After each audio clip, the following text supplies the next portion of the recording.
صلاة الذي في كل سهر وفي سفر هماني هلا ماهن ما الأبس والسفر صلاة الذي في كل سهر وفي سفر هماني هلا ماهن ما الأبس والسفر أعوذ بالله من الشيطان الرجيم بسم الله الرحمن الرحيم والصلاة والسلام على رسول الله وعلى آله وصحبه ومن والاه.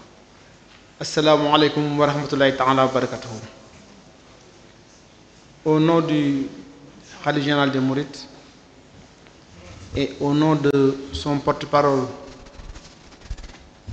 et président du comité d'organisation du Grand Magal de Touba, Serigne Bassirou Abdou Khadre, nous avons le plaisir de venir assister à cette importante rencontre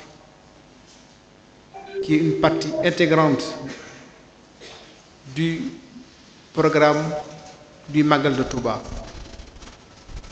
C'est le président du comité d'organisation, Serigne Bassirou, lui-même qui devait venir en assurer la présidence, mais il en a été empêché par ses nombreuses charges.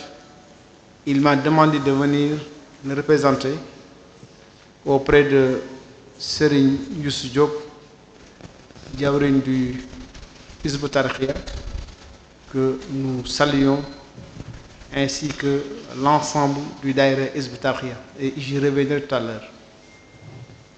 À l'entame de mon propos, je voudrais saluer nos illustres hôtes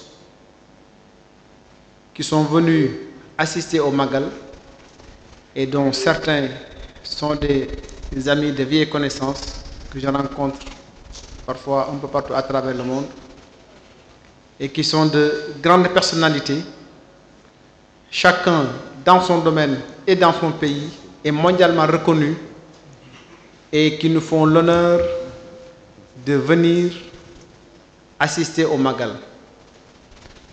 Pour la plupart, c'est leur première participation au Magal de Touba, et nous sommes à la fois fiers et honorés de vous recevoir dans la ville sainte de Touba, fief du mouridisme, ville fondée par Cheikh Ahmad Bamba il y a plus d'un siècle. Et ce sera un plaisir de vous faire découvrir la communauté mouride, la pensée de Cheikh Ahmad Bamba,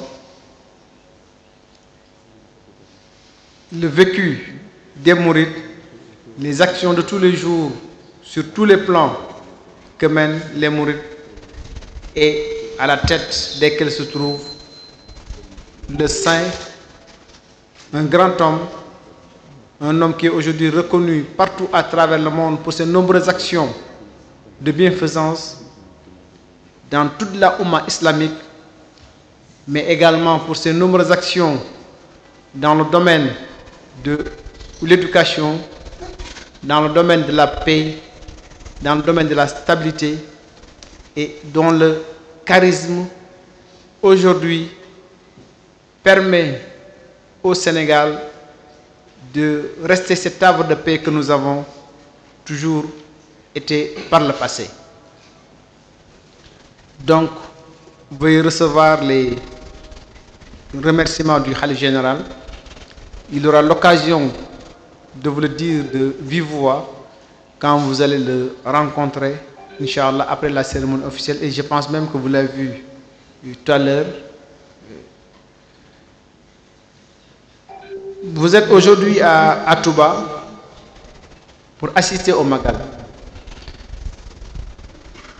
Et le Magal est l'un des plus grands événements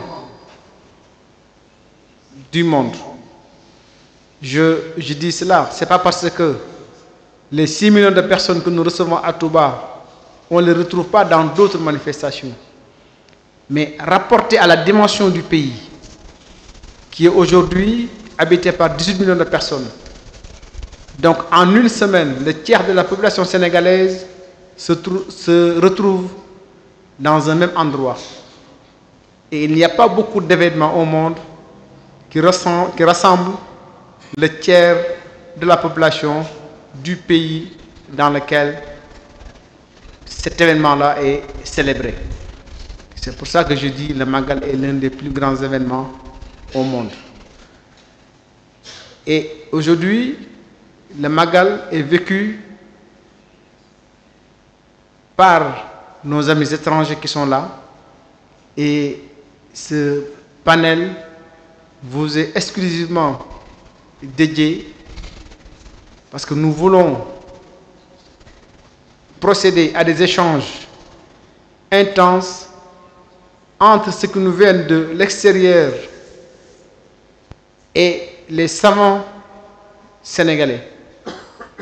Et c'est l'intérêt de rassembler des savants du monde musulman pour faire avancer la recherche, pour que chacun puisse bénéficier du savoir et de la culture de l'autre. Le Magal marque le départ en exil de Cheikh Ahmadou Bamba. Je ne vais pas m'y attarder. Peut-être ceux qui me suivront vont en parler certainement mieux que moi. Mais le Magal a plusieurs dimensions. La première dimension, c'est la dimension religieuse, puisque c'est une fête musulmane dédiée à un savant soufi qui a consacré toute sa vie à l'islam et qui a résisté pour le triomphe de l'islam, qui a résisté pour empêcher les colonisateurs de répandre dans notre pays leur culture, leur religion, au détriment de la culture et de la religion musulmane. C'est en cela que le Magal a une dimension religieuse assez forte. Et le cheikh a pu obtenir des grâces d'Allah subhanahu wa ta'ala qui l'ont élevé à des stations assez élevées pour ne pas me répéter. Et il s'est dit, je ne peux pas tout seul remercier Allah pour tout ce qu'il a fait pour moi. Et je demande au monde entier de venir remercier, donner grâce à Dieu pour ce dont il m'a gratifié et qui par ailleurs est destiné aux musulmans du monde entier, puisque le cheikh est un don du Seigneur. C'est pour cela que nous nous réunissons à Touba chaque année, le 18 Safar, pour rendre grâce à Allah subhanahu wa ta'ala pour tous les bienfaits qu'il a gratifiés à Cheikh Ahmadou Bamba, le fondateur de la confrérie mouride. Mais le Magal a également une dimension économique, puisque il y a 5 ans, on avait fait des études qui ont montré que le Magal générait un chiffre d'affaires de près de 250 milliards de francs CFA. C'est à peu près, c'est un peu moins de 500 millions de dollars en termes d'échanges économiques durant la semaine du Magal. Donc c'est un levier extrêmement important pour l'économie nationale qui n'est pas exploité à bon escient, à mon avis, mais je pense qu'on est sur la bonne voie. Le Magal a une dimension éducative. Cette assemblée, avec les érudits qui nous entourent et qui vont débattre tout à l'heure des thèmes d'une importance cruciale pour nous tous, en est une parfaite illustration. C'est des moments d'intenses échanges intellectuels. Et ça nous permet de nous adresser aux populations, aux fidèles, de mieux les conscientiser, de les prémunir de beaucoup de fléaux qui aujourd'hui nous assaillent et qui aujourd'hui également les détournent de la voie droite de l'islam. C'est pour cela que nous profitons de la période du Magal pour organiser des colloques, des conférences, des panels, bref, des rencontres scientifiques pour nous adresser au monde entier. Le Magal a aussi une dimension diplomatique. Et là aussi, je n'ai pas besoin d'aller chercher loin. Vous êtes là, devant moi, provenant de plusieurs pays, de tous les continents. Et le jour de la cérémonie officielle, vous verrez aussi que toutes les représentations diplomatiques au Sénégal seront à Touba. Et Touba sera ce jour-là, samedi 19 Safar, les Nations Unies en miniature. Et ça aussi, c'est un fait qui est extrêmement rare pour ne pas être souligné. Il y a aussi cette dimension d'unité et de paix, puisqu'il y a tous les musulmans qui se rencontrent. C'est aussi une dimension sociale, pour ne pas dire sociologique. Tous les musulmans se rencontrent. Et toutes les races, toutes les cultures, il y a même des participants qui ne sont pas des musulmans qui viennent à Touba participer au Magal. Et ça nous permet de raffermir les liens qui existent entre nous. Ça nous permet de vivifier la solidarité qui doit exister entre nous. Et tout cela, c'est des recommandations divines. Et ça rejoint également le premier point, et quand je parlais de la dimension religieuse du Magal de Touba. Il y a aussi une dimension liée au développement avec les infrastructures. Je ne vais pas m'attarder là-dessus, puisque je ne vais pas monopoliser donc beaucoup plus la parole. Et avant de terminer, je voudrais, au nom du Khalife général des Mourides, au nom de son porte-parole, président du comité d'organisation, Serigne Bassirou Abdou Khadr, remercier le Daïra Hizbut Tarqiyyah, qui est maître d'œuvre de cette cérémonie et qui a construit pour le Khalife ce très bel édifice dans lequel nous nous trouvons et qui est d'une modernité exceptionnelle. On n'en trouve pas beaucoup au Sénégal. Et c'est l'œuvre de M. Diop, Djibril Youssou Diop, et de son équipe, gracieusement offerte au Khalife général des Mourides. Et cela illustre leur présence à ses côtés. Moi, je les définis comme étant le bras technique du Khalife. Les premiers assistants du Khalife, ceux-là qui sont avec lui tous les jours, nuit et jour, à son service. Et Serigne Youssou, vous avez les remerciements et la gratitude de toute la communauté mouride pour tout ce que vous faites en l'endroit du Khalife sous son autorité. Et Serigne Bass m'a chargé de vous le dire à vive voix devant nos illustres hôtes qui sont ici avec nous.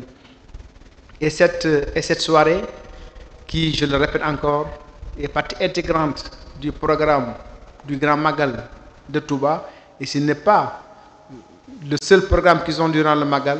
Depuis le premier Safar, ils ont des animations culturelles au niveau de la grande mosquée de Touba, en plus de tout ce qu'ils font au niveau de la réception des hôtes, de l'accueil, de l'hébergement, de la restauration et de tout ce que le Khalife veut bien leur confier. Et ils le font avec brio, ils le font avec cœur, ils le font uniquement pour la face d'Allah subhanahu wa ta'ala, ils le font pour la face de Cheikh Ahmed Bamba. Et c'est en cela également que nous tous, les mourides, nous sommes fiers de leur comportement, de leur présence ici à Touba et à nos côtés, puisqu'ils représentent des exemples pour tous les fidèles. Serigne Youssou, ñu ngi lay gërëm di la sant ci sa taxawaay bu rafet. Loolu mënu ma ko ñàkk wax ci wolof ngir ñëpp xam li ñuy wax lan la, ndax taxawaay bi dafa rafet. Et sëriñ bi ne ma bu su ma dikkee naa la gërëm ci turam, gërëm la ci turu Cheikh Mouhamadou Mountakha, ndax day mel ni yéen di ngeen a nekk ci wetam bëggu leen lu dul lu sëriñ bi bëgg xool leen lu dul lu sëriñ bi xool amu leen soxla ci lenn lu dul la mu leen digal ngeen koy jàppale ci gan ñi di ko jàppale ci màggal gi yor ci pàcc bu rëy jël événement bu day nii xalaat ko def lépp ba noppi jëlaat ko dugalaat ko ci biir màggal gi te seen taxawaay ci màggal gi yamul ci lii ndax lépp depuis le premier safar bépp taxawaay bu ngeen war a def ca penc ma yéen a koy def ci li nga xam ne mooy li gën a sëñ bi muy li nga xam ne moo di njàngaleem alxuraan et c'est ça aussi votre force. Vous êtes ouvert sur le monde, vous avez cette touche de modernité, mais vous êtes ancré plus que tout autre dans l'orthodoxie mouride, dans la voie de Cheikh Ahmadou Bamba. Et pour nos autres qui sont là, et même peut-être pour les autres, pour les jeunes, et le Daïra va fêter ses 50 ans peut-être l'année prochaine. C'est dire quand même, c'est 50 ans, c'est un demi-siècle. Donc c'est pas hier qu'ils ont commencé à faire cela. Et nous leur souhaitons en tout cas de bien fêter cela, mais également d'être centenaire. Et je vous remercie beaucoup. Ça a été un plaisir de m'adresser à vous. Et encore une fois, le Khalif vous remercie de votre présence. Le Khalif remercie le Diawriñ Serigne Youssou Diop et l'ensemble donc des fidèles qui l'accompagnent, qui l'assistent dans ses fonctions. صلاة الذي في كل سهر وفي سفر هماني هلا ماهن ما الأبس والسفر صلاة الذي في كل سهر وفي سفر هماني هلا ماهن ما الأبس والسفر